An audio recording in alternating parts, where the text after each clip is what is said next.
I went into service in 1951, and I served until 1955. And I went through Great Lakes Naval Station for my boot camp, and then on to radio school in San Diego. And since my rate was considered critical at the time, I was put on a ship and sent immediately over to, I met my ship in Sangley Point in the Philippines. Yeah. And from that point on, we went up to Okinawa, and then went up to the Sea of Japan, and our planes did the reconnaissance over Korea.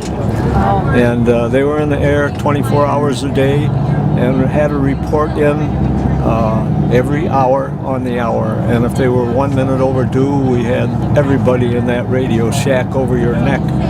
Where are they at? So it was rather trying times. We lost 2 planes while I was aboard, and 10 fellows perished.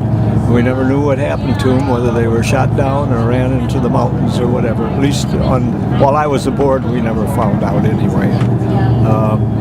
Then my claim to fame is that since I was supervisor of the radio shack, there was a ship that didn't have a doctor aboard. It was a little destroyer, and we were a full-fledged, we had a doctor aboard, and they were having a fella had an appendectomy attack. And I had to sit on the circuit with the doctor hanging over my shoulder. I was very uncomfortable about it, but we got it done, and the guy came out of it well. So after Korea was over, that was in 1953, we had a very, our captain liked athletics, and I got on the basketball team of the ship. And they took us all over playing basketball. And I met an awful lot of great guys. You know what? If you know how the veterans are here, well, those guys are just absolutely terrific. And we have a reunion every year, our ship, and different locations. This year I can't go because me and my wife are going to Europe. But that's a good excuse.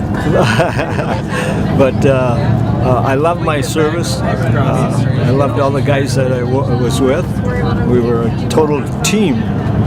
Team is what a service is all about. I guess that's it. I was discharged in 1955, and with my background in communications, I went to Honeywell and worked for them, and became a supervisor at Honeywell for over 25 years. So I owe a lot to the service. So, what was your favorite part so far of this whole trip? Everything. I mean, the people that they got here aboard, that assist us, are unreal. That's all I can say.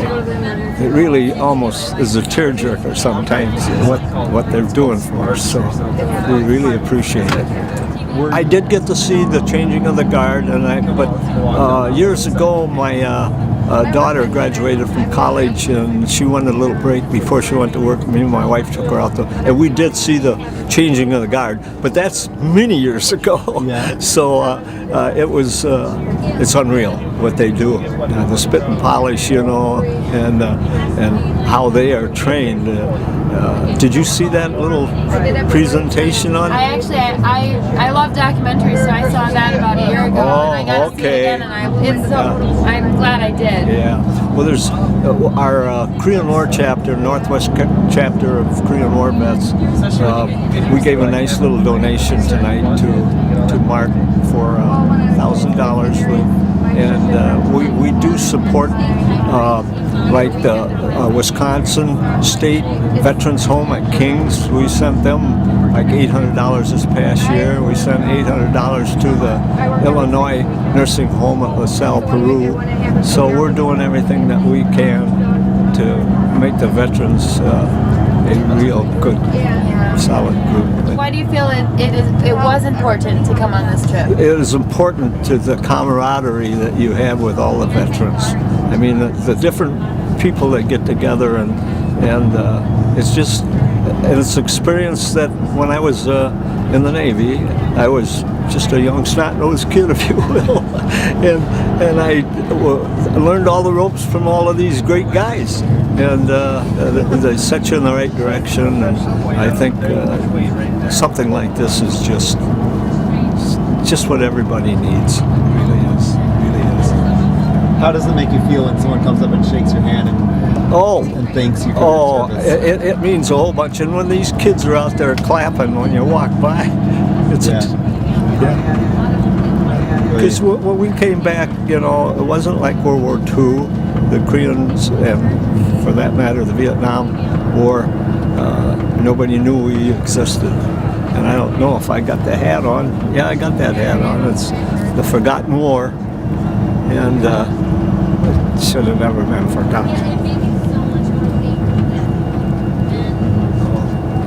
And I'm happy to be here.